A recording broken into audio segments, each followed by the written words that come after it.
Cade Brennan knew something had gone wrong the moment he finished teleporting and did not throw up. Normally, teleportation ended with dizziness, cold metal under his boots, and the smell of recycled air. This time, it ended with vibration. Deep, layered vibrations that moved through his body like a giant machine clearing its throat. There was chanting too. Not music. Not prayer. Something structured and precise, repeating in patterns that felt mathematical.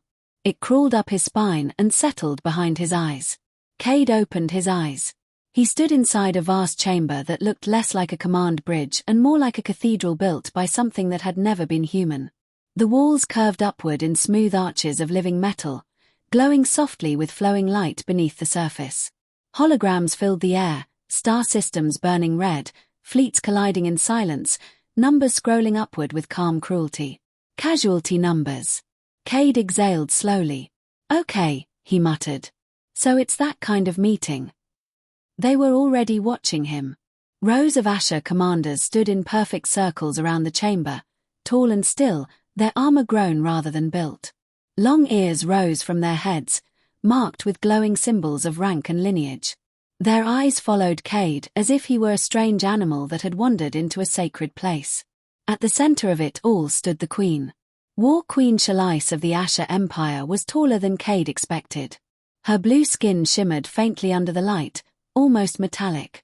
Pale hair was braided tightly down her back, threaded with ceremonial strands. Her ears were uncovered, long and proud, a clear sign of authority. She wore battle armor etched with symbols Cade's implants translated as victories. She did not move when he approached. She did not bow. She simply watched. Cade cleared his throat. "Your Majesty," he said, choosing a careful tone. "I assume this is the part where someone explains why I was teleported without warning into what looks like an extremely angry war church." A low ripple passed through the Asher ranks. Not laughter. Disapproval. The Queen finally spoke. "Negotiator Cade Brennan," she said calmly. 5 years of war. 12 failed ceasefires. 37 broken honor pledges. This cycle ends today. Behind her, a cluster of human ships vanished from the hologram. The casualty number adjusted itself without emotion. Cade glanced at it. "I appreciate the summary," he said. "I did read the report. Several times. With alcohol." Shalice stepped closer. Every movement was controlled, precise. "There is one solution remaining that satisfies Asher honor." Cade's instinct screamed. "I'm really not going to like how that sentence ends," he said. She stopped an arm's length away and met his eyes. "You will marry me," she said. "Or the war continues." Silence swallowed the chamber. Cade stared at her. Then he laughed, not because it was funny, but because screaming would have been worse. "I'm sorry," he said, rubbing his face. "Could you repeat that? My translator once turned a death threat into a dinner invitation." "It is functioning correctly," she replied. "You will become my consort. Humanity gains representation. The war ends." "And if I say no?" Cade asked. Her ears tilted back slightly, not anger, but strain. "Then honor demands total war." "Well," Cade said faintly, "that escalated fast." They stared at each other. Behind Shalice, the numbers climbed again. Then Cade saw it. Not triumph. Not dominance. Exhaustion. She wasn't demanding him as a prize. She was offering herself as a solution. That realization hit harder than the threat. Cade said nothing. Silence stretched. Heavy. Waiting. Finally, he pointed at the floating numbers. "That," he said slowly, "is a very persuasive visual aid." "The dead deserve to be counted," Shalice replied. "Humans usually avoid the numbers," Cade said. "Makes lying to ourselves easier." One of the commanders stepped forward, armor scarred with battle honors. "The human delays," he snapped. "Indecision is disrespect." Cade turned to him. "I was kidnapped mid-sentence and asked to marry a queen I met 4 minutes ago. I think I'm allowed a pause." Shalice raised one finger. The commander froze and stepped back instantly. "You may speak freely," she said to Cade. "Delay is permitted." Well, Cade muttered, that's generous. He straightened. Why marriage? He asked. Why not a treaty? The holograms shifted into ancient Asher symbols. Peace enforced by weakness rots, Shalice said. Peace sealed by sacrifice endures. So you sacrifice me, Cade said. I sacrifice myself, she corrected sharply. Taking a non-Asher consort weakens my authority. Many will resist. Some already plan rebellion. Cade blinked. I'm touched. We are tired, she continued quietly. Honor no longer fills the space left by the dead. For the first time, Cade didn't joke. You could have asked, he said. Asking would be weakness, she replied. Demanding makes it law. Of course it does, he sighed. Later, Cade was given temporary freedom, which turned out to mean he could walk wherever the ship allowed him to. The Asher flagship was alive. It adjusted light and temperature, guided him gently, and watched him constantly. He wandered memorial halls filled with glowing names. Training chambers where soldiers moved with deadly grace. Observation decks where stars flowed like rivers. An Asher soldier bowed to him awkwardly. If you accept, the soldier said, voice shaking, my brother will stop fighting. He has lost enough. That stayed with Cade. That night, he found Shalice alone in a quiet chamber overlooking space. Without full armor, she seemed smaller. More real. You are restless, she said. Sitting still makes me think, Cade replied. They stood together, watching the stars bend as the ship traveled. You hate this, Cade said finally. Yes, she admitted. Then don't face it alone. Her ears lifted slightly. The decision came quietly. No ceremony. No cheers. Just a single resonant tone that rippled through the ship. The councils gathered. Humans shouted. Asher nobles protested. Cade stepped forward. I don't want power, he said. I want the numbers to stop. An extremist attacked. The Queen stopped it with a gesture. The councils dissolved. The war did not end that day, but it stopped growing. Weeks later, Cade stood beside Shalice in a shared chamber built from both cultures. Fleets waited. Weapons powered down. The binding ceremony was simple. Not romance. Responsibility. I will listen, Cade said in his vow. And I will not let pride kill people. Shalice inclined her head, not as a queen, but as a partner. Later, they stood together watching the stars. I thought strength meant never bending, she said. And now? Cade asked. Now I know it means choosing to hold, she replied. The galaxy kept turning. And for the first time in 5 years, the numbers stayed silent. Peace did not feel peaceful. Cade Brennan learned this within 3 hours of becoming consort to the War Queen of the Asher Empire. The first sign was silence. Not the good kind. Not the calm, quiet kind that followed a storm. This silence felt alert, stretched tight, like a weapon waiting to fire. The Asher flagship moved through space without combat maneuvers for the first time in years, yet the crew moved faster, sharper, as if expecting the ship itself to scream at any moment. Cade stood in an observation corridor, hands resting on a railing grown from the wall. Stars slid past slowly. No explosions. No alarms. It felt wrong. Still alive, Cade muttered. That's new. Behind him, a soft step. Shalice approached without armor, wearing ceremonial clothing that marked unity rather than rank. The symbols woven into the fabric shifted faintly as she moved, reacting to her pulse. You are unsettled, she said. I come from a species that panics when things stop exploding, Cade replied. We assume it means something worse is charging up. That instinct may serve you well here, she said calmly. He glanced at her. You're not exactly reassuring. Reassurance would be dishonest, she replied. They watched the stars together. Reports flowed constantly now. Rebel cells forming inside the Asher Empire.